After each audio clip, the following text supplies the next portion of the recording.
showing the right way to go. Protect the value of human life. Don't sell your soul, don't compromise. We fight for the freedoms of mankind.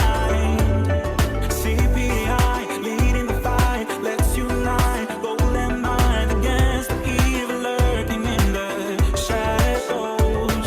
Stand up against, stand up against corruption.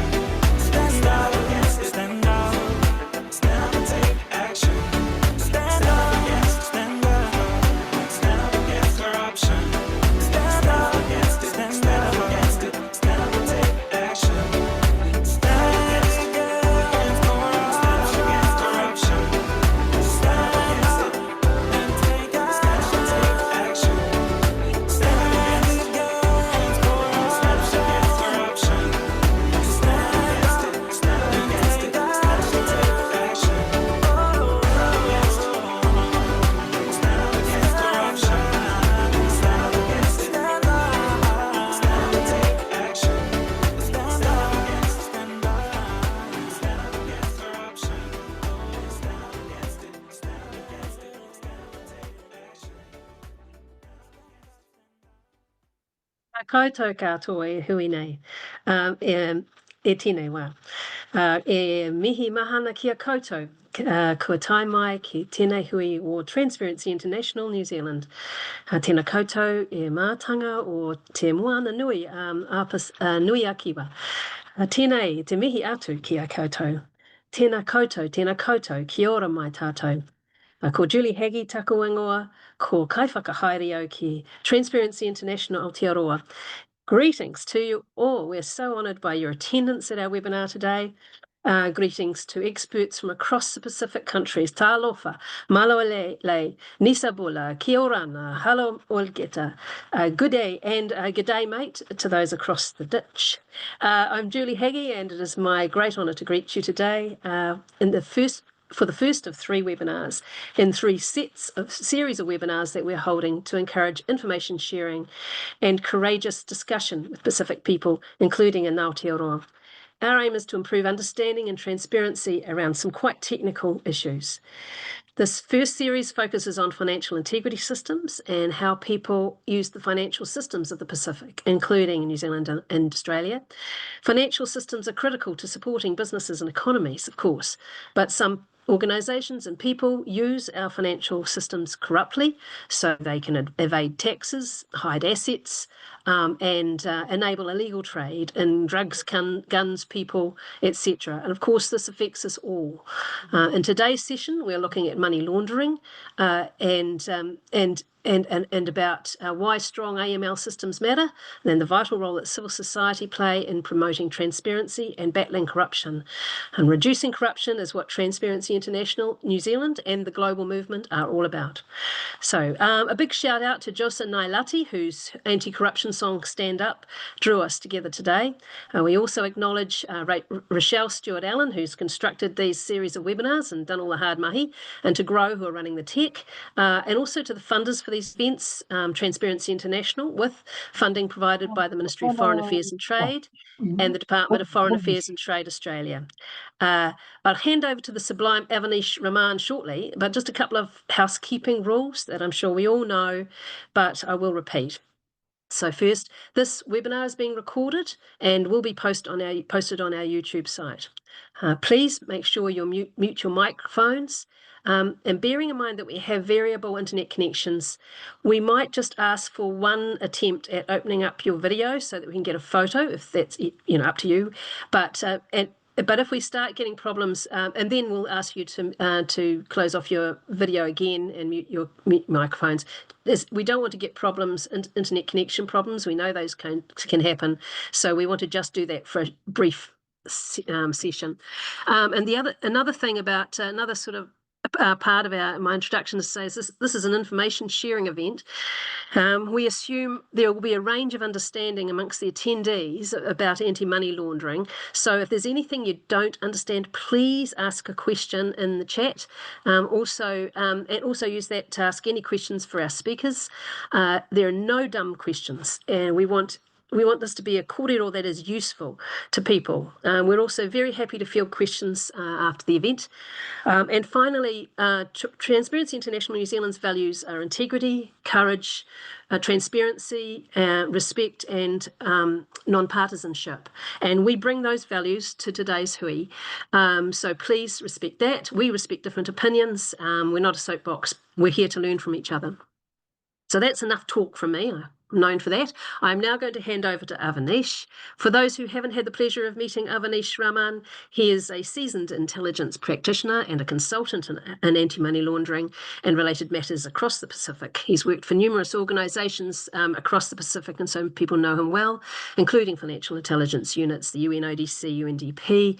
He is also a passionate traveller, I see. And so, Avaneesh, over to you. Thank you. Thank you so much, Julie, and thank you, Transparency International, for the opportunity. It's great to be amongst peers over here, and with all protocols observed, I would like to now get started on our webinar for today. And thank you so many people from joining online and from different time zones. Really appreciate this. So today's purpose is to have a talanoa or a dialogue, and this is mainly for this session has been structured in such a way that we want to encourage as much dialogue as we would like to from everywhere across the Pacific and globally. So let's get started with that. I will provide a brief overview and then I will happily introduce my esteemed panelists. So this session, I understand from the audience that have joined, is for Pacific civil society leaders, financial sector professionals, the NGOs who are working in this space, public officials, and youth leaders. So this term on anti-money laundering, and we'll be using the acronym AML quite a bit. So just want to make it as clear as possible to everyone. If you are not sure of anything, please type in the chat box, as Julie said earlier. So a brief overview of what we're going to be covering today. Corruption and financial crime are not just distant policy concerns. They strike at the heart of trust, development, and equality, particularly in the Pacific, where rapid, opaque financial flows leave communities vulnerable.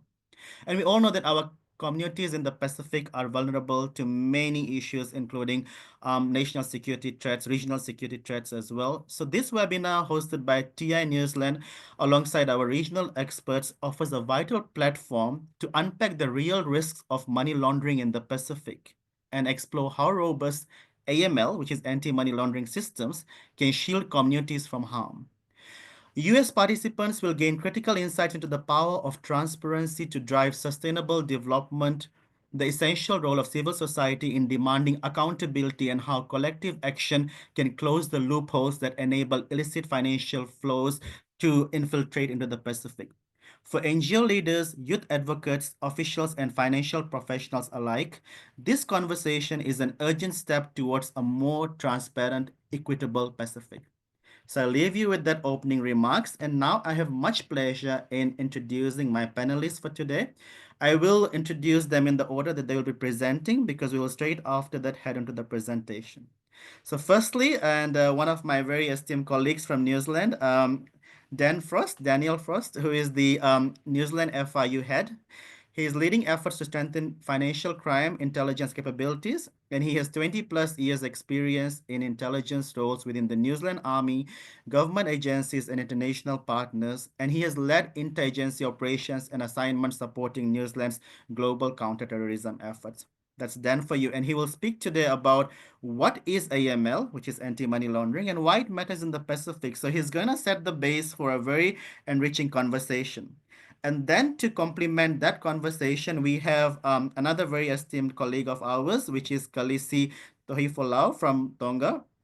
She will be speaking around strengthening anti-money laundering through regional collaboration, as in why do everyone's voices matter at the Pacific in terms of bringing this whole as a holistic conversation. Kalisi is the Director of Investigation currently at the Tonga's Office of the Anti-Corruption Commissioner, and she has worked enormously within the Tonga Police Force and with the Pacific Island Chiefs of Police, with over 20 plus experience, almost similar to what Dan has, in law enforcement, including as Tonga's Police National Crime Commander. Kalisi brings with her deep expertise in anti-corruption, financial crime, and national security. Kalisi is a strong advocate for justice, transparency, and integrity in the Pacific. I would definitely say one of the women champions who hasn't really been as, I would say, vocal as she can be in this voice. So we have definitely will love to hear from you, Kalisi.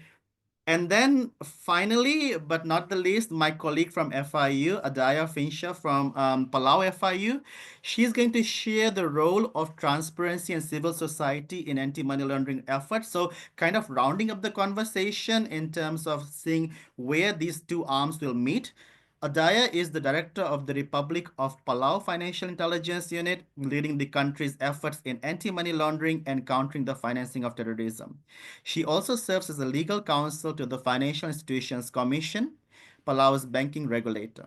With expertise in financial regulation and legal policy, Adair plays a key role in strengthening the integrity and resilience of Palau's financial sector.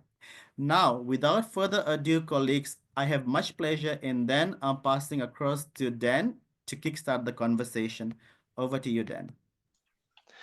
Ngā mihi nui there, Avaneesh, and a big thank you to Julie, Rochelle, and Transparency International for allowing me the privilege to speak to everyone today on this forum. Awesome. Can we please go to the first slide? Apologies, it seems to be stuck.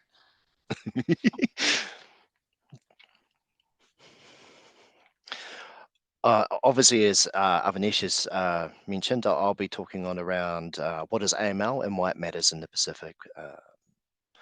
If you have any questions, please put your hands up. Next slide, please.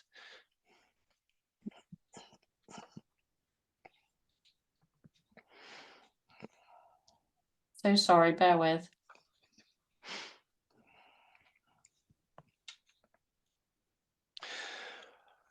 AML refers to the measures taken to prevent and combat money laundering, which involves the process of concealing the origins of illegally obtained funds. These measures are crucial for maintaining the integrity of the financial system and preventing illicit activities such as terrorism and proliferation financing, and also supporting economic stability. What AML is designed to do is to protect people like protect us from people like our friend here, Pablo, from creating failed states or narco states like what we've seen in the 80s and the 90s. Can we go to the next slide, please?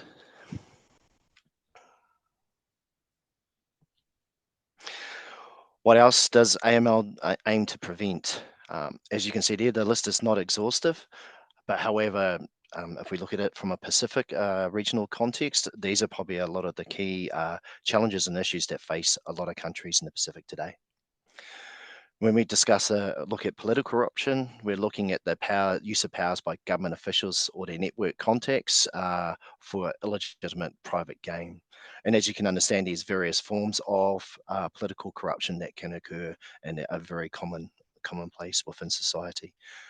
Just also note that it's not just restricted to corrupt activities. Some of these have direct links into drug trafficking and human trafficking as well. If we look at the profits derived from the importation and distribution of drugs, this creates significant harms to communities. The wraparound support costs such as psychosocial services and healthcare and the impacts on family and whānau are very immense. On top of this, this places a further burden on these systems, requiring significant funding to help affected people in the community. The annual profits from forced labour and forced sexual exploitation through human trafficking have risen to be estimated at approximately $236 billion a year. And this is according to an official report by an international research agency called the International Labour Organization. On top of this, this also harms a country's international reputation in terms of doing business with foreign countries. And beyond the suffering of survivors, the cost of human trafficking leaves a deep financial scar on public systems, businesses, and taxpayers. Like human trafficking and modern slavery, migrant exploitation also causes significant harm and cost to the community. When a person experiences sexual exploitation, whether physically or online, the effects are wide-ranging and extend into many areas of their lives. Beyond the grievous psychosocial implications that stay with victim survivors for a lifetime, there are also economic impacts for those people, their families, any future partners, children, and the wider society. A report by international agency Moody's found that the estimated annual cost of global wildlife trafficking ranges from between 7 to 23 billion US a year, making it the third largest illicit trafficking activity in the world. Excuse me, being behind only drug trafficking and counterfeit foods. The illicit wildlife trade has devastating impacts on biodiversity, economic stability, and human health. It also drives species extinction, undermines local livelihoods, fuels corruption, and facilitates money laundering, impacting both the environment and global economies. Environmental crimes such as illegal logging, pollution, and wildlife trafficking have far-reaching and devastating impacts. These crimes can harm ecosystems, human health, and economic stability. They also contribute to a wider range of issues such as poverty, climate change, and social unrest. And we see there, and this is a growing challenge and threat, global security threat to the world, and that's the growing presence of cybercrime, which is becoming more and more prevalent in society today. Frauds and scams, and there's so many different frauds and scams, and there's probably nearly one in this forum has either knows someone or has been personally impacted potentially by a fraud or scam. Could we please go to the next slide? So why does this matter for Pacifica? Drugs, human trafficking, illegal gambling, cyber scams, and money laundering are now among the most prevalent criminal activities reported in Pacific Islands, which were once almost free of organised crime. While these crime types have a devastating human security impact on the region, organised crime groups are also undermining the rule of law through influencing political elites. Substances such as cocaine from Latin America and synthetic drugs such as methamphetamines from Southeast Asia have long transited through the Pacific Ocean from their countries of production and with the destination being Australia and New Zealand, two of which are the most lucrative narcotics markets in the world. Despite the existence of transnational supply chains, Pacific Islands had, in the main, remained untouched, acting as mere transit points for the shipment of these narcotics and effectively sparing the islands from related law enforcement and public health repercussions. Unfortunately, for some Pacific Islands, that's only a description of the past. Large drug busts in Fiji, Papua New Guinea, and Tonga, and growing domestic consumption rates paint a very dark picture, and it shows little sign of lightening. To no surprise, a multitude of organised criminal groups have been eager to acquire shares in these markets around the Pacific Islands. These protagonists, in most cases, are foreign criminals who dominate this scene, notwithstanding the presence of some local counterparts. They range from Asian syndicates to drug cartels from the Americas, from outlaw motorcycle gangs from Australia and New Zealand to criminal deportees, and even an array of less organised, more opportunistic groups and individuals from as far-flung places such as the Middle East and Europe. Notably, when they are competing in the same market space, it is becoming more common for disparate groups to join forces for particular business ventures. Drugs are big business, and unsurprisingly, the main focus of most organised crime groups. Despite dabbling in other illegal activities such as racketeering, the groups derive most of their revenues from the narcotics trade. So in terms for us, for the Pacifica, what AML aims to achieve is preventing activities such as money laundering. Having a strong regime in place helps ensure the integrity and the stability of the financial systems within those countries. AML measures also help disrupt the financial flows of organised criminal groups, and it restricts the ability for operations such as drug trafficking, terrorist financing, and human trafficking to occur. It helps in our our ability to maintain really strong relationships, strong legitimate relationships with our partners internationally. Compliance with AML regulations is a significant part of maintaining a country's financial reputation in international relations, especially if we're looking for overseas investment, investment from entities such as the World Bank and the such, and having a strong regime helps support that investment in countries. And one of the other probably most critical things here is it helps protect the public. AML measures can help prevent the exploitation of financial institutions for activities that could cause significant harm to the public. And we're thinking here such as terrorism and organised crime activities. Next slide, please. Transparency is an important function of government in any society, and that's to ensure good governance of public resources, and transparency also plays a critical role in this. Constituents have a right to information about decisions their governments make and how they're made and how the resources are allocated. By promoting transparency, agencies can foster an informed citizen base that is more likely to participate in civic life and contribute to solutions, creating a stronger democracy overall.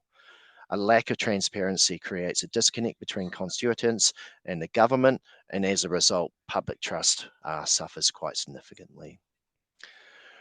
I had and obviously the Blue Pacific vision by the Pacific Islands Forum is a critical strategy, part of that critical strategy to, reaching obviously a resilient Pacific region. And I thought it was quite appropriate to add this in there because a strong AML regime does help support this vision statement. And as it states there, everyone has a role in stopping the growing and detrimental presence of transnational organised crime groups and the need to combat them. One part of striving to achieve this vision is to make the Pacific region the hardest region in the world for organised criminal groups and networks to operate in. You may ask yourself, well, how can we do this? So how can we do this? Well, this is by putting forward a multi-pronged whole of society approach that is prevention focused, intelligence-led, and determined to create a hostile regulatory environment that makes it hard for criminal actors to exploit in our countries. That completes my part of the presentation. I'll hand back to Avaneesh. Thank you so much, Dan, for setting the scene. And of course, you end on a great note, letting us know as to the commitment by the Pacific Forum Island leaders, as well as from the top right up to a whole of society approach. So everyone has a very critical role in fostering this collaboration across society, and therefore from the detection of this money laundering activities to it being investigated and up to prosecution, there is of course a whole lot of society approach that we take through this. And so therefore now I will hand over to Kalisi to continue the conversation, and she will talk a lot about why does it matters so much for the Pacific, and what does it look like to collaborate in terms of both formal and informal mechanisms to see how we can deter money laundering to happen in the Pacific. So, Kalisi, over to you. Thank you so much. Thank you, Avaneesh. Malolele and greetings from Tonga. My name is Kalisi Tohifolau. I'm currently with the Anti-Corruption Commission Office. Being seconded, I've been a police officer for 22 years. It's an honor for me to be invited by the Transparency International to be part of this because so thank you for the opportunity. My short presentation for this afternoon will be, next slide, please. Just a short overview. So I'll be talking about the approach that Tonga is currently using in our AML and corruption prevention program. What are the values of cross-border partnerships, and also lessons learned from our journey in Tonga, and what to some suggestion from my perspective in order to strengthen that Pacific collaboration mechanism. Next slide. So with Tonga, we currently have a legislation since 2000, Money Laundering and Proceeds of Crimes Act, which primarily to enable the identification, trace, freeze, seize, and confiscations of unlawful proceeds of serious crimes. So we do have a national task force that um, handling all anti-money laundering matters. There is also a serious fraud working group that reports to this national group. With our office just recently established last year. We haven't been in this working group, but we will be working to be a member of this working group. But all other law enforcement agencies in Tonga are part of this working group. We're also working in partnerships with UNDP in piloting some of our education and public awareness programs to secondary schools. We believe in instilling values in the future generation of our country to become our anti-corruption ambassadors for Tonga. So this workshop will be in the next month. In our efforts to strengthen our AML network, we've also signed some bilateral agreements with regional anti-corruption offices. We are looking into collaborating more with all anti-corruption offices around the region, and also sign up to be a member of the CLOBI network that was effective last August.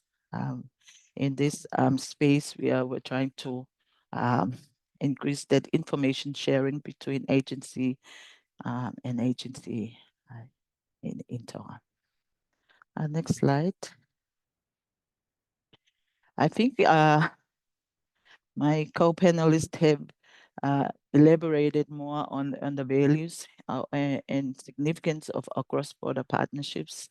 And I can only say that what we're trying to remove unjust enrichment from these criminals, because these proceeds of crime can reinvest and refinance other criminal activities. And that's what we don't want to happen. And we can disrupt, dismantle, confiscate these organized criminal groups. This can also a deterrent effect, not only in your jurisdiction, but across the Pacific region. We all know that the Pacific region and the vulnerabilities, our limited infrastructure, and our legal frameworks. So these criminals are exploiting our vulnerabilities to expand and further their criminal activities in the region. It's been alluded before, there's been joint successful seizures of a large amount of drugs in this specific region. And because of our geographic locations between the source countries and the destination markets, I think that this risk and the challenges we will always be facing in the transshipment point of illicit drugs and other criminal proceeds. This, as we all know, the porous and nature of transnational crime, we cannot do this on our own, and no country can solve this investigation and the complications of our legal frameworks as well. So we need to cooperate and work together with our other regional partners and other international partners to successfully identify, prosecute, and recover these assets, and take this from these wrongful hands of the criminals. Not only that, but it does strengthen that relationship and the trust between these agencies across the region. During my years with the police, we have managed to work closely with all the new law enforcement agencies across the region, Serious Fraud Office from New Zealand, and other regional networks that help us to share information and to effectively combat these transnational criminals. Next slide, please. This is just some of the lessons we've learned over the years. We see over the years the increasing of charges in the predicate offenses, but very minimal money laundering charges, and I think it's a combination of these things. It was in our current legislation, it's hard for us to prove that the money laundering offense with the link to a predicate offense. The sophistications of the offending with the current capabilities on investigators, they need to be well trained in order to effectively investigate. The independence of FIU is also very critical in terms of sharing information. It should be free of any political interference, so they won't obstruct or hinder any investigation. Staff retention, it applies to everywhere. We train people in this space and they've moved to another, so it's retraining of new experts in the area. Forensic capability, as mentioned, we didn't have this capability, so that's why we engage other experts from around the region and even from the Serious Fraud Office.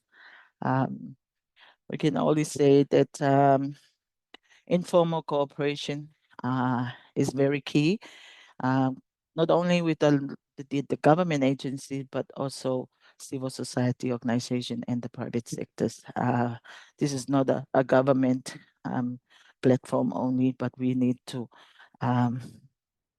adopt that approach of a whole country response into these national issues. So sharing of information, engaging with our stakeholders is very, very key.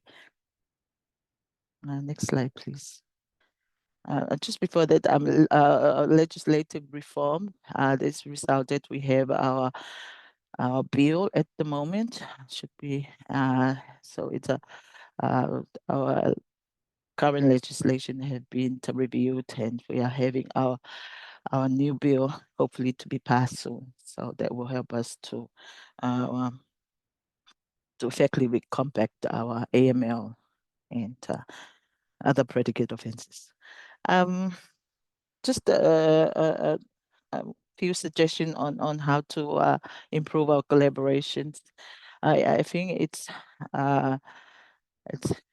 more important now that seeing the rapid advancements in technology, and people are more relying on this technology platform. We're seeing the virtual assets and virtual currencies, the use of dark web, the spreading of this outlaw motorcycle gang to the Pacific region. It's gonna be a challenging space. We will be needing to strengthen and probably enter into a lot of agreements with our counterparts in the region. We need to enhance our legislation to meet these new challenges, and to also cooperate with each other. Joint training programs joint task forces between in your country, but also across the region. We can establish task forces and share the resources. Political support, very key. That they should be well aware of these and support any legislation reform that we'll be putting in through. There are we do not need to invent new wheel in this area. There are existing platforms and networks that we just need to tap into and make use of it. Expanding that regional cooperation with civil societies. These regional networks, they're key for us to cooperate with them and cooperate better, and then and hopefully this will make changes in the way we police and how we fight crimes in the region. I'll be happy to answer any questions. Next slide, please. Yeah, thank you. Thank you so much, Kalisi. We will hold the questions for a bit. We'll move on to the next speaker. And then, of course, we will then start all over again, going through in terms of the dialogue. So thank you so much, Kalisi. You have shared some very important insights in relation to when it comes to Pacific collaboration. And just for the benefit of members who are joining in, when we talk about, and a few speakers alluded to money laundering and terrorist financing together, when we talk about terrorist financing and money laundering, we kind of coin the terms together, but there's also the vulnerability as well that the Pacific is not isolated from this. And therefore, as crimes are becoming more complex, such as the movement of the organized motorcycle gangs and the drug trafficking issue, when we talked, a few speakers also mentioned about predicate offending. So money laundering, of course, is a standalone offense on its own. But when you talk about it, it's not in isolation. We talk about other types of crime which are fueling money laundering or could generate money laundering proceeds, as alluded. So therefore, we have to be on the lookout. The media plays a vital role. Of course, we'll hear a bit about that in the conversation, but I wanted to just kind of stress that over here, that because it's just not money laundering on its own, but other crimes that are happening that are leading to possible proceeds being generated, we need to be on the lookout, and especially civil society, who plays a very active role in holding these actors to account. So on that note, and in terms of increasing transparency, and that's one of the key thematic areas and the values as well for today's conversation, may I now hand over to Adair from Palau FIU to take us through why is the role of transparency so important in all of this. So Adair, over to you. Thank you so much. Thank you so much, Avaneesh. And first of all, thank you to Transparency International New Zealand for giving me this opportunity to speak. I really appreciate it. So my name is Adair Fincher. I am the director of the Financial Intelligence Unit in the Republic of Palau, and I've been here for about 4 years. Today, we're going to talk about, just very briefly, the FIU in the Republic of Palau to give you a little bit of context. We're going to talk about the role of the FIU in promoting transparency. As you know, FIUs handle a lot of confidential information that we can't just hand out, but we do have to have certain levels of transparency to ensure robustness of the system, as Dan referenced. And additionally, I'll be talking a little bit about the complementary roles between FIU and civil society, because obviously the FIU and civil society have similar goals. Next slide, please. So as I mentioned, there's the complementary goals. So both the FIU and civil society want to expose corruption, money laundering, and generally bad acts. It's just how we do it is a little bit differently. So, but as a result, we are very symbiotic with one another, and we work very well together. Next slide, please. All right, just a little bit about the Palau FIU. So first of all, just Palau generally. It is the northwesternmost Pacific island. If you're unaware, I know there's a lot of people from the region, but we are like the farthest out island that you can get away from the region. We're above Papua New Guinea and in between the Philippines and Guam. We have about 17,000 to 18,000 people, so we're really small. And as a result, our FIU is quite a bit smaller than maybe some of the other FIUs in the region.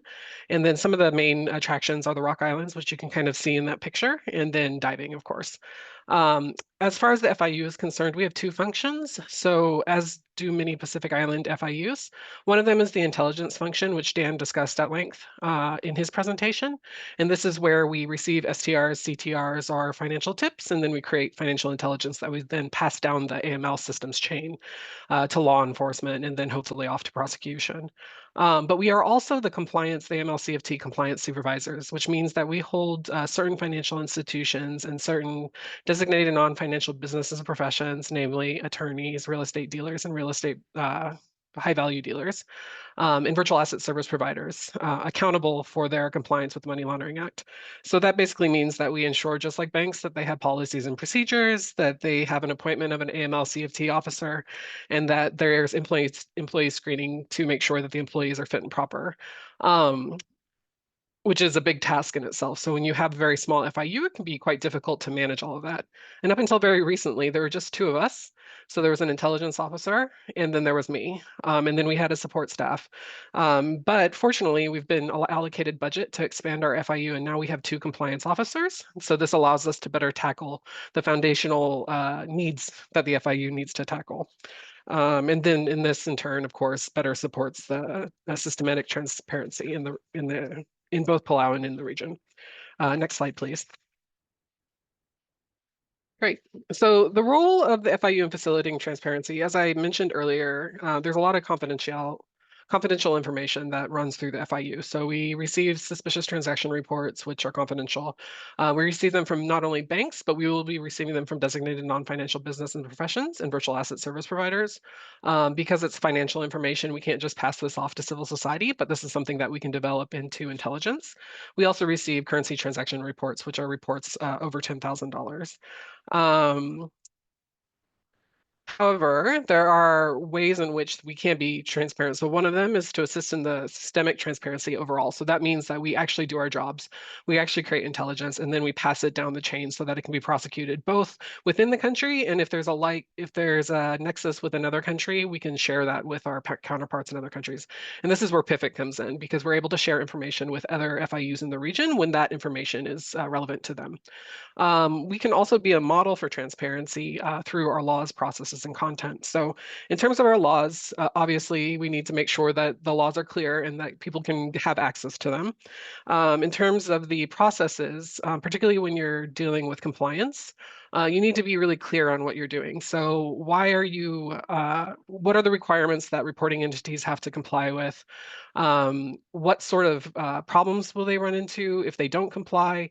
If you're going through the sanctioning process with an entity, being really clear with them that, if they don't get something done by a certain time frame, certain sanctions can fall into place, and then actually following through and having those processes be sufficiently transparent that even people in civil society can know. Not necessarily who's being sanctioned, because you don't always want to disclose who's being sanctioned if it's, a mistake that needs to be taken care of, and you want to get people on their feet and you want them to comply. But the whole process should be something that civil society should have a sense of what's going on. And finally, content. So content of information should be readily available to people in civil society. Because we are such a small FIU, we haven't quite gotten there yet, but our goal is to be able to provide sufficient guidance to allow members of the public to understand what's going on. Some guidance that we've already issued is related to the attorneys, to be really clear to the attorneys and to the public what the attorneys are required to comply with. We've also provided guidance about why we need to comply with these international regulations and what happens, such as gray listing and blacklisting if you don't. So that is on our website, and that's information that we're providing, sort of the educational model that Kalisi was talking about. Okay, next slide, please. Finally, so FIUs in civil society have very complementary roles. So first of all, as I mentioned, FIUs, again, confidential. There's certain information that we just can't pass along to civil society, but civil society can be so beneficial to us. So some of the things that we do at our FIU is that we do get some direct information from the public. So we've had people come to us and tell us, hey, there's this thing that I know about that's happening and they're circumventing this law. Can you look at it in terms of the finances, right? So we are not a special prosecutor or a prosecutor. We can't look at like corruption generally, but if we know that there's something happening, we can check and decide whether or not that's something to pursue, whether or not there's STRs on it or anything like that. Additionally, subscribe to all of the news sources here in Palau, and so we get newspapers at our office. And this not only helps us keep abreast of what's kind of going on in the government and going on in the country, but also allows us to see when things happen. Like there's somebody been arrested for drug dealing or for bringing meth into the country. We can look and see if they have bank accounts and see if there's information along those lines. So the media is really helpful. Also, international media is super helpful as well. So when there is a big expose on the country or the region, we're able to see whether like the things that we know, because obviously FIUs know quite a lot, but we're able to see things that we don't know that maybe surprise us that the reporter was able to find out. We also get a sense of what's going on in the region and whether or not there's a similarity, because as we've gotten closer, as the FIUs have gotten closer, we've realized that there's a lot of stuff that's happening the same in every country, such as investors maybe trying to target different Pacific islands and things like that. So things that we can kind of keep an eye out for. And finally, watchdog groups or think tanks, things like that. Sometimes they will provide us reports directly based on open source information that gives us insight into things that are happening within the country that we weren't aware of, and then that we can go in and then look again into some of that information. In terms of the FIU to civil society, while we can't give certain information to them, what we can do is we can help validate where we find something and send it along that systematic chain, right? So it can go from us to law enforcement and then to the judiciary. And hopefully at that point, that information would then be public. The other thing that, not necessarily that it came from the FIU, but we can support the system. And then the other thing, and we haven't done much of this yet, but I suspect at some point we will, is when we get to the point where we really have to publish sanctions against entities that are non-compliant with the AML CFT, that will also notify the public and notify civil society that there are certain people that are refusing to comply with the laws, and put a little bit more pressure on them. Yes, and I think that is about all I have for that slide. If we could go to the next slide. Oh, yes, I had one last slide. So, but basically, yes, civil society FIUs are symbiotic, happy to discuss and answer questions. Thank you so much. Thank you so much, Adair. Just the tips that you have shared in terms of what civil society can do. And I definitely agree, and I'm sure my other panelists would agree, is the FIU plays a very critical role in providing guidance. And we cannot enforce compliance across, I think, the whole sectors in terms of financial institutions or otherwise, if there isn't enough guidance. And so that is very important. And I'm sure we can speak a bit more about guidance later. But also the role of media, and just brings me back to my days at the Fiji FIU when I was working there in the previous, and how we used to use the media as a source in relation to profiling cases, because in terms of, I'm not going to say full-fledged investigative journalism, which is kind of the next sort of the phase that media would look into in terms of profiling criminal activities, but the financial intelligence units with the data that they have has such an important role in looking at the media, what's being reported on the criminals, and then doing profiling data mining around it so that they can see more trends and patterns. So thank you so much for bringing those insights. With that, I will now, there's a question on the chat box. I'm going to take the one from Julie first, and this is to the panelists. We will go, if anyone wants to answer that, you can put your hands up. I'll take it from there, or we can have views of all three of them. So Julie, on the chat box, Julie's put over here that AML puts rules around money movement in countries where money remitting is very important to communities. Do we need different ways of addressing anti-money laundering to make it easy for Pacific people working outside of their country to support their families in country? Did any of the panelists want to take that up?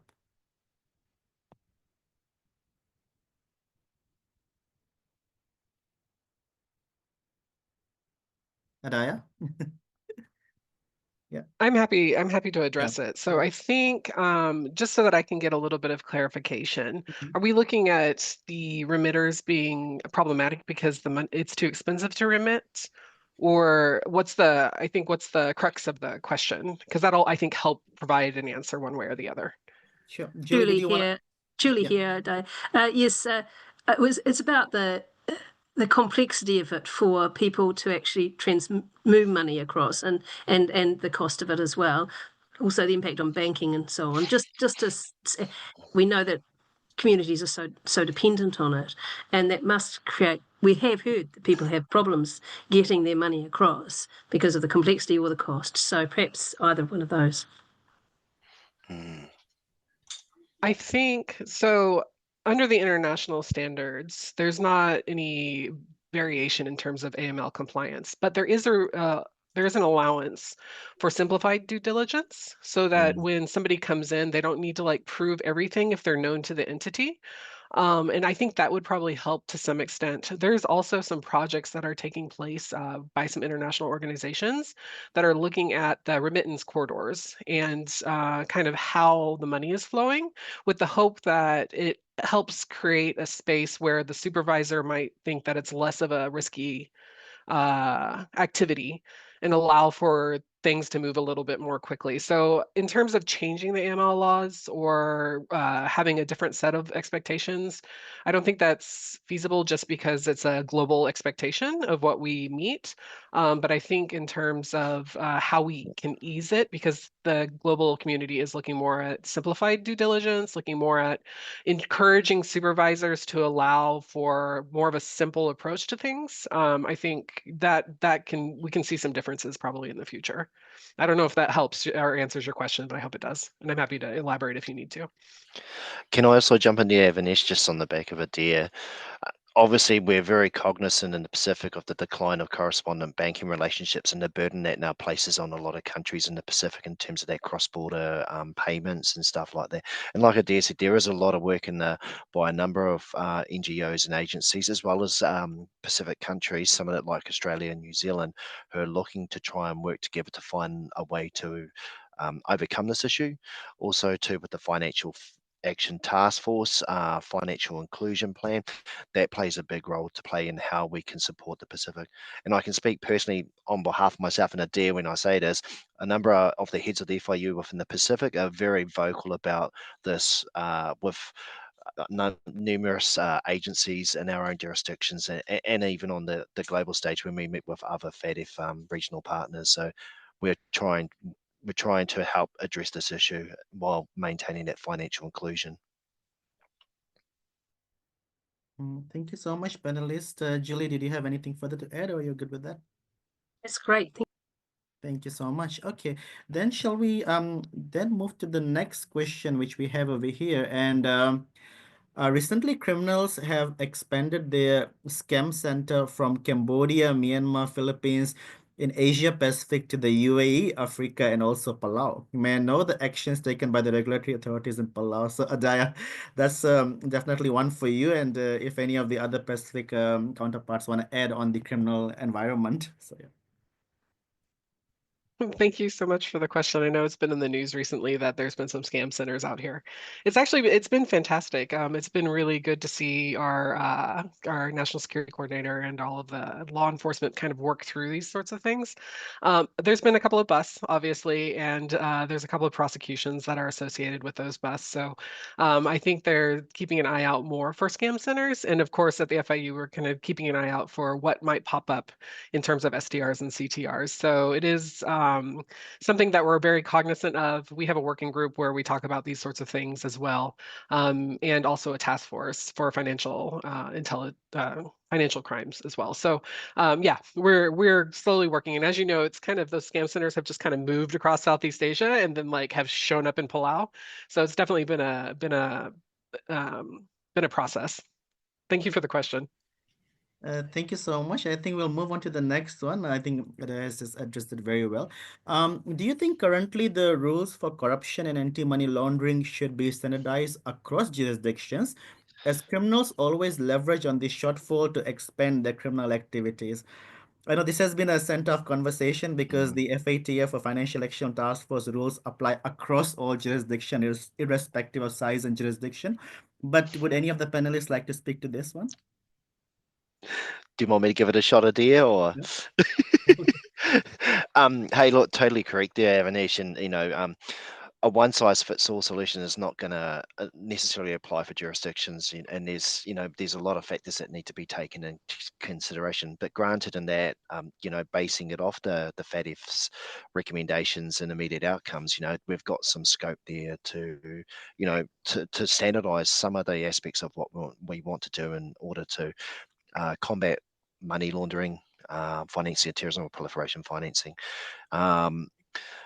And there's a good example of one of the smaller Pacific countries as an example in the recent mutual evaluation where they were able to successfully argue and challenge an assessment done, and that changed the outcome of an assessment, which obviously worked in their favour for that Pacific country. So that was great news. So the FATF are being more pragmatic in how they approach this, their assessments and with particular countries when they go through that mutual evaluation process, which is great. Because if you look at a country that has very little financing of terrorism activity occurring, how can you be marked poorly for even if you've got a regime in place to monitor that, as an example? Yeah. And if you don't mind, if I can Yes, just follow Dan yes. on that. So I think too, one thing to think about is it's not necessarily the rules themselves or the laws themselves, it's the effectiveness, right? And when you have small Pacific islands, it's hard to be as effective because you have just less people in different areas with the expectation that you have the same number of offices and types of offices. So you're really spread thin, right? So I have two hats. I am both legal counsel and the director of the financial intelligence unit. So that means that some of my time is spent doing legal advice. But so you just end up being pulled in more directions when you're in a small country, and learning how to navigate that and make for an effective environment that fits that country is really where we're at this point, to try and figure out how to like move forward. So it's not necessarily the rules, but it's the effectiveness behind it. Yeah, I absolutely agree with that. Kalisi, did you want to add to that as well? Yes. Yeah. I think I can only add that the UN conventions on UNCAC and the UNTOC, I think they're key for countries to, if they haven't acceded to these conventions. And we also have a declaration and conventions in the region that's relating to information sharing, transnational organized crime, and corruption. I think they are key foundation for countries to adopt, and we can see and be able to share around this space as well. Thank you. Just on that note, I would say, and I'm sure my colleagues would agree, is most of the Pacific, as they're going to be undergoing the next round of mutual evaluations on anti-money laundering, they will be publishing the National Risk Assessment, and that's a document that civil society can easily pick up on because that's one of the very key things in the Pacific and otherwise is the National Risk Assessment, which sets the scene and the tone as to what are the different types of criminal activities that are happening that can be vulnerable for money laundering. And therefore, watch the space, I would say, if you were to look at how these countries then risk assess themselves against the international standards and how they're able to justify to the international community when it's being assessed as to the level of risk, context, and the materiality to the smaller jurisdictions in particular. And that is always an interesting conversation. So I will now move on to the next question. Probably I'll start with Kalisi on this one. Can you share some recent trends you have observed in money laundering or from not Tonga's perspective, but generally, and maybe we'll walk around the room on this.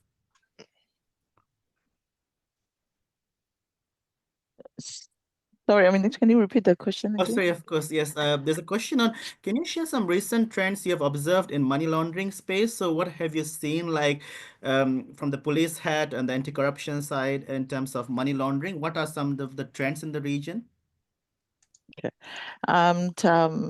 From the region, what we're seeing so far on in terms of typologies in the AML space, use of businesses to launder, use of charity organizations to hide these proceeds of crime, trust accounts and offshore accounts. I think there's just normal that for as far as I said, we haven't seen any virtual or any Bitcoin in our space. I'm not sure about the other Pacific Islands, but Yeah, this is what we're seeing so far. Adair, what about the North Pacific? What are you seeing on the other side? I think it probably is very specific to Palau just Mm. because of the way the flight paths work. We thought we'd have more in common with the other North Pacific islands, but it's a little bit different. But I think we are seeing, more scam centers. We're seeing obviously more drug based money laundering, um, some gambling related money laundering. So those are the types of uh, typologies we're seeing. Yeah, thank you. And Dan from New Zealand? Um, I was recently lucky enough to head over to a counter fraud conference of other law enforcement partners in Dubai to talk about the global security challenge. And the biggest thing we're seeing, and it's evidenced by our recently released national risk assessment on AML CFT, is frauds and scams becoming very prevalent globally. It's not just an economic security issue; it's a global security issue. And as like Adair's highlighted, and with that great question around the movement of the scam farms, scam hubs, scam warehouses, and it's not just the money laundering component; it's the social harm. You're looking at the harm to the community. These people have been exploited, some into forced labor.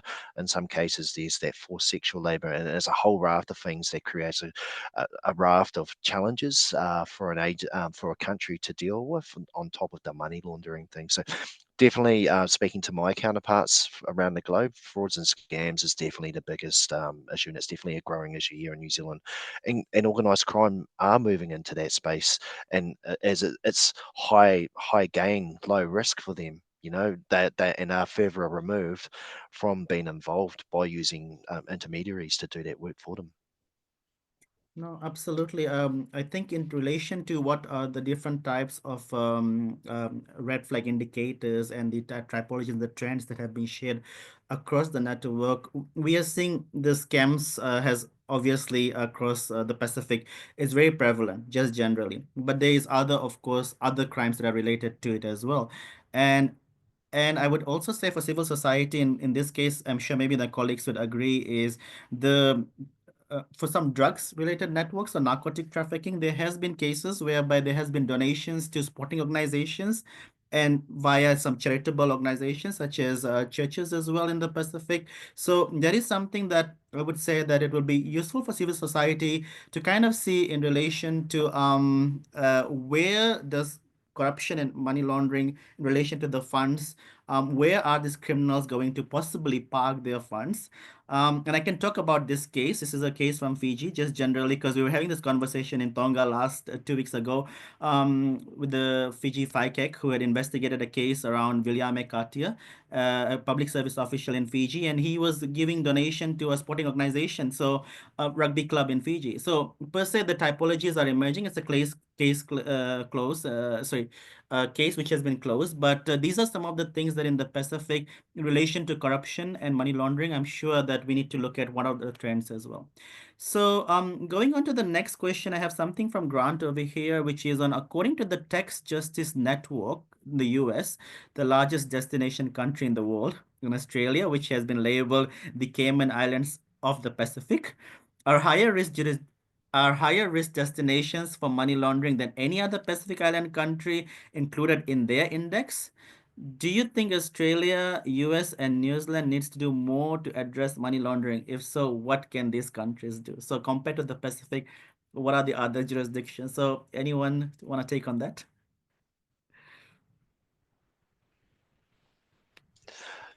I'm Oh, happy to. Dan, if you want to go first, you're welcome to, and I'll piggyback off you. Go ahead. okay. Hey, look, a very interesting question, and like you've kind of, you've kind of highlighted there, some reporting indicates that.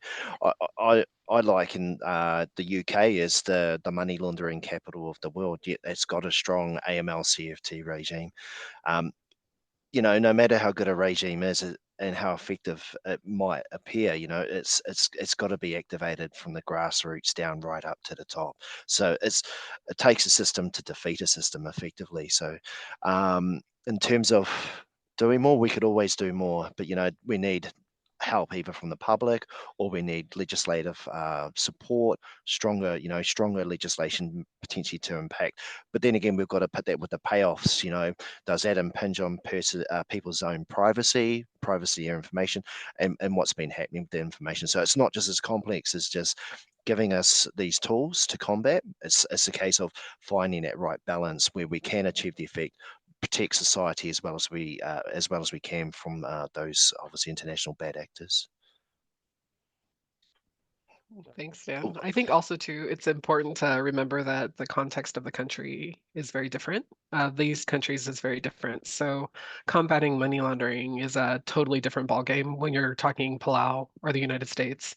I mean, the United States is very, very, very, very large compared to Palau. And so being able to manage that effectively is a little bit different because you just have so many layers compared to what you might have in Palau. So just something to remember.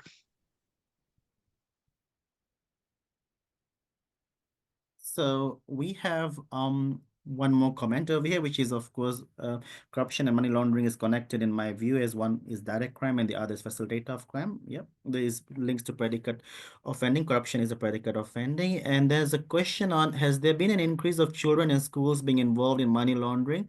Are there any statistics, please?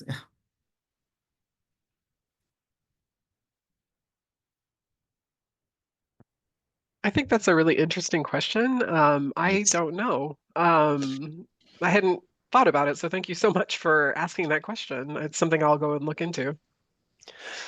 And from a New Zealand perspective, this is something that we have considered as children's bank accounts potentially being exploited for money laundering purposes. But again, that's only just that surface level that we've looked at it. And again, too, we've got to look at privacy considerations too. So it's not necessarily that simple, but it's a really good question.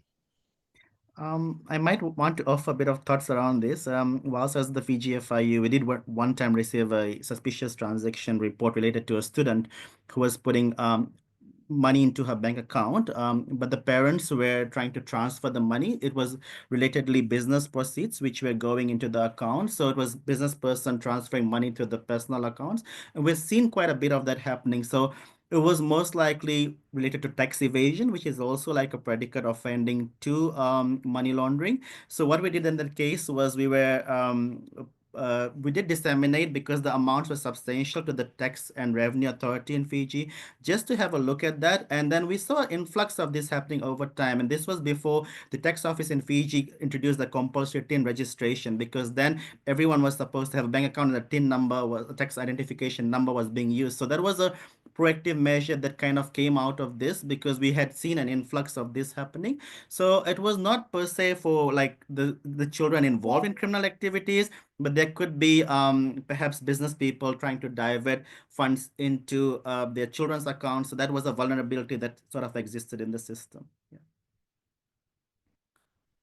And then we have some civil society questions over here, which I have is, how do cultural values and traditional leadership structures in the Pacific help or challenge anti-money laundering efforts? So I'm going to repeat that again for our panelists. How do cultural values and traditional leadership structures in the Pacific either help or challenge anti-money laundering efforts? So anyone would like to take on that one?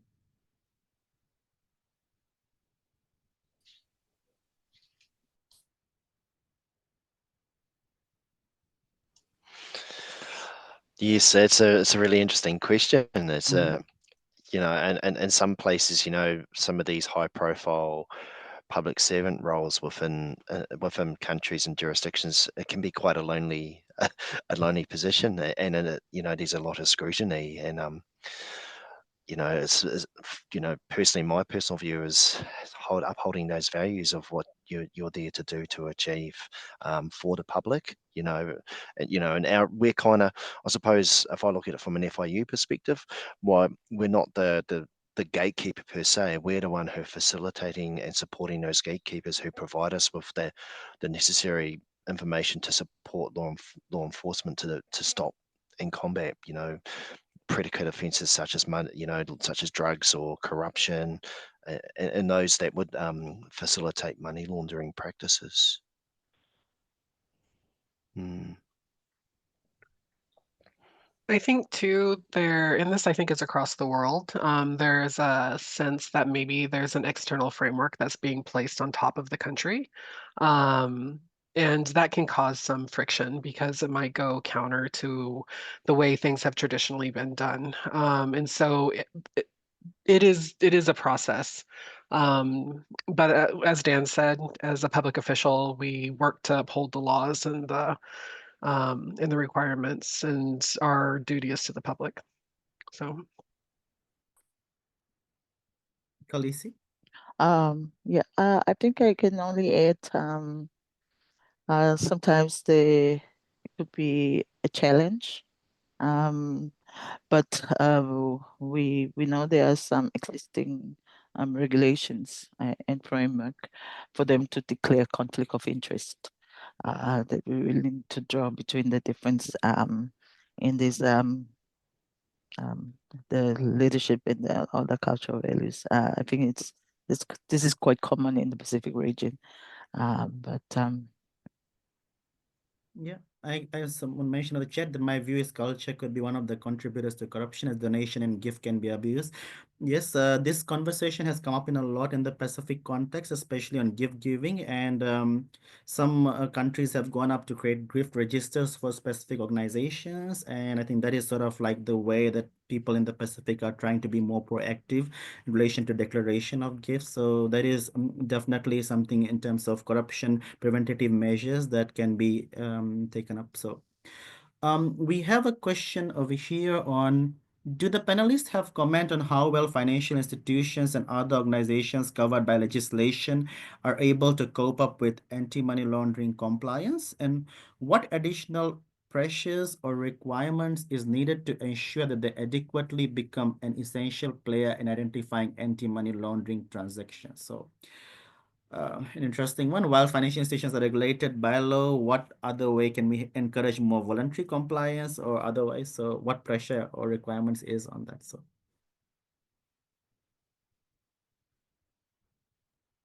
I'm happy to speak to this because we are in the Mhm. middle of onboarding all of our reporting entities and figuring out the best way to do that with a small FIU. I think so in terms of the financial institutions, particularly the banks, the expectation is that they just meet it. And this is something that's been around for quite a while. I think it's the DNFPBs and then the smaller financial institutions that are really the hard ones. I think the issue with them mostly, though, is they have no idea what to do. So you have to guide them. They're like, you want policies and procedures? What's supposed to be in them? And so there's a lot of like guidance that has to happen in the process, right? And when you deal with really small institutions as a regulator, you're not really supposed to provide them that guidance, but they don't actually know what to do. And how do they learn to comply if they don't get that guidance? It's this weird catch-22, right? The other issue that you have is, and this is kind of across the board and something that we've been dealing with in Palau, is with the attorneys. The attorneys specifically, the attorneys have a very specific view about how they should be regulated because, and particularly all of our attorneys, most of them are American trained, so they look towards the United States for guidance on how they should be regulated. And the US has not regulated these attorneys in this way. But they have the kind of the same issues, right, around it. But then on top of it, they're very concerned about confidentiality, which is an appropriate concern to have. And so those are some of the pressures that they have. We've determined, like after analyzing ethics, looking at some things like that, there's actually carve-outs that allow them to preserve their confidentiality within our law. But it's still something that we have to convey to them because when you read it for the first time as an attorney, you're like, what? You're making me disclose my client to you? But there's ways to get around it. So yeah, it's a tough thing to do, particularly for the small institutions or like the one or two people places that have to do these sorts of things. So providing that guidance and then alternatively providing the pressure to make them comply. So some of the things that we've required, we put deadlines where they've had to get us policies and procedures just so that they do it because otherwise they wouldn't necessarily do it. And then we're also going through certain sanctioning processes with some of our reporting entities that have not complied at this time. Any of the other panelists have anything to add to that? No? Yeah. Engagement with those entities, relationships is a really strong part of how we make the system, how we get the system to work, and that encourages cooperation domestically as well too. So my focus is on a big thing on the relationship side, especially with our smaller financial institutions who may not have the necessary means and tools. And it's a case of how do we support them to enable them to take what we coined risk-based approach, so that can help them prioritize the areas where they see the most risk or vulnerabilities, and then focus their efforts on how they can mitigate any risk that is in that particular area. Mhm. Thanks, Julie, for clarifying about DNFBPs and just elaborating on the definition.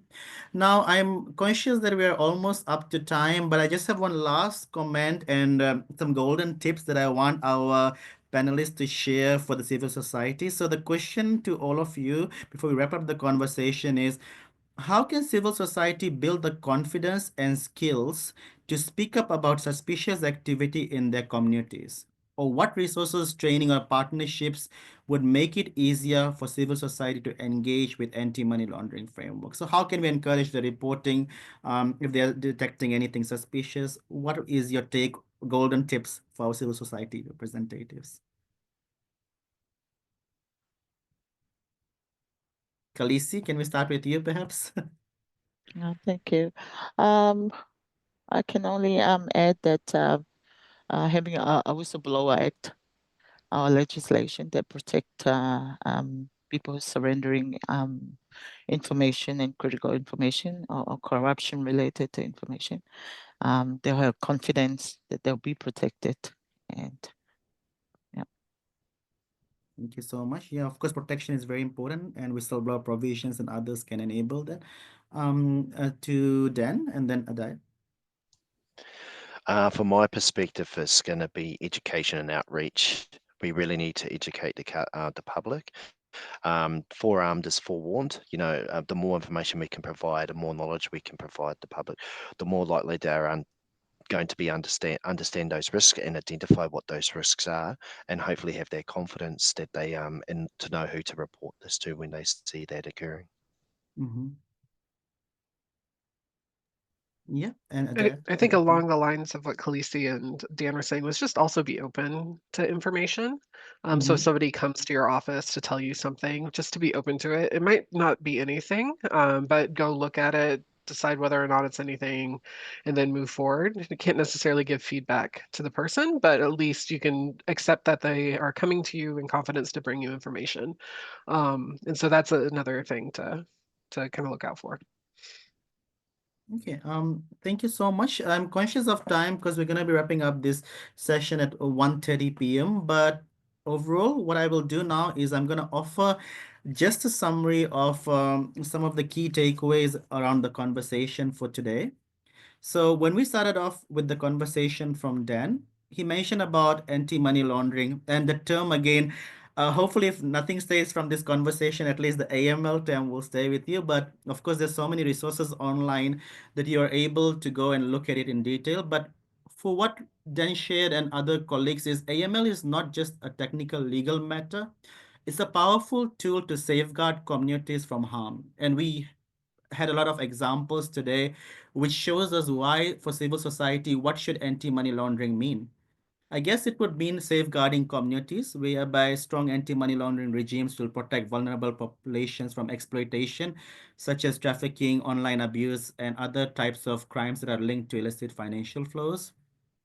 Also, civil society, you play a very important role in empowering democratic governance, in promoting economic justice and inclusion. We talked a bit about financial inclusion, and that's a separate conversation again that we can say that the cost of anti-money laundering, so money laundering versus financial inclusion, and there's also a very important conversation now. And just in terms of strengthening national and regional stability, so for Pacifica communities, anti-money laundering contributes to economic stability, and you see the overall vision of our Pacific Island Forum leaders that are combined over here in order to have a vision for the Pacific with a newer vision, which is also a Pacific vision for countering to help strengthen corruption, anti-corruption efforts. And anti-money laundering is not just a government responsibility, it's a civic one. So civil society must be actively engaged in anti-money laundering efforts to ensure that these laws are implemented fairly, effectively, and inclusively. So the word of inclusivity, I want to stress over here that everyone needs to be part of the conversation. And so that was some key takeaways from Dan's presentation. Kalisi then moved on to provide us a bit about the civil society's role in supporting anti-money laundering and CFT collaboration, so counter financing of terrorism collaboration across the Pacific.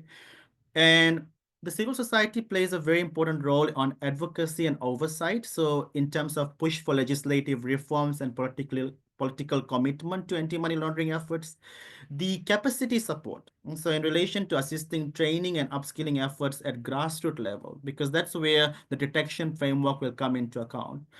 We need to, of course, in terms of regional collaboration, look at transparency and accountability. So therefore, exposing gaps in the media plays quite an active role over here, and other CSOs who can bring governments to account and foster trust in public institutions.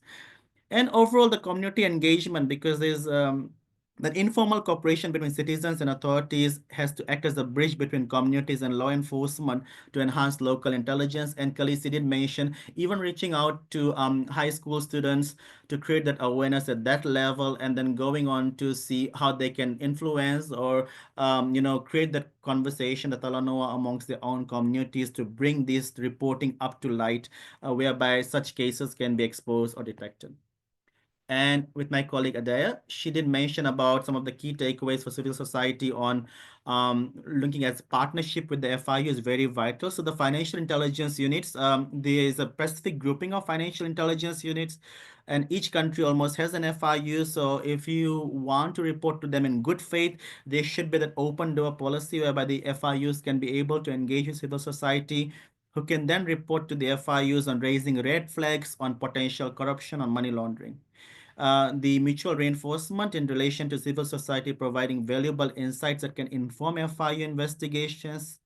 And the growing capacity means greater impact, which means that if FIU strengthens its staffing and operations, the civil society can be able to report more, and there will be more investigations that can be brought to light. So that is just a wrap up of the conversation, but civil society, your voices matter. And thank you, Transparency International, for having this very relevant conversation. We all are very passionate in this space because we know that crime pays, and we do not want to let the criminals infiltrate in our space, because we want to have a civil, just society which is transparent and accountable in preventing corruption and money laundering. So with those words, I'm going to hand over to Julie for final words. Thank you so much. A big round of applause to all our panelists. You could have virtual applause, and over to you, Julie. Thank you so much. That was an absolute humdinger. Ngā mihi nui to our speakers and to our facilitator, and all of those who've spread the word about this webinar series and today. And I think from my experience, coming from zero knowledge of money laundering and those very technical kind of issues, and feeling like I couldn't talk, it is just a matter of opening, being ready to understand the information and asking questions.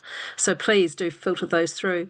We have put in the chat a series of resources, anti-corruption resources, and information about money laundering. And there's a link through in the chat there. And the other thing is that, thank you for being part of today. I think there's more to come, and on the 28th of May we've got another session which is going to focus a bit more tightly on organised crime, corruption, financial networks and policy responses. So we see the strong interest in that here, but I think it's also there's also some other experts coming to talk specifically around corruption and organised crime, including the journalists' approach. And our third one is going to be on the 11th of June, and that's on beneficial ownership and strengthening transparency and accountability in the Pacific. So that's largely around the knowledge about who controls companies and what kind of information really helps the investigation and also helps public transparency. And the other thing I wanted to mention is that we will be sending out a survey after this event, just to test, see how you found it. So we need to keep it appropriate and correct for people who are attending. So please, you'll hear about the other ones that are coming up, and about our second series, which is going to be on women in governance and political leadership, and our last series, which will be about environmental governance. So we've got some really exciting events coming up this year, and we're really hoping you do come and join us. And for those in New Zealand, please join us as a member. We're always looking for new members. So without further ado, I'd like to close by thanking very much, wishing you all fair winds and following seas, which is a wish for sailors, but I hope that it's meaning a good day for you all, and also lives free of corruption for all of us. Thank you to the speakers. Thank you to all attending, and we'll close. And this is closing this webinar. Thank you.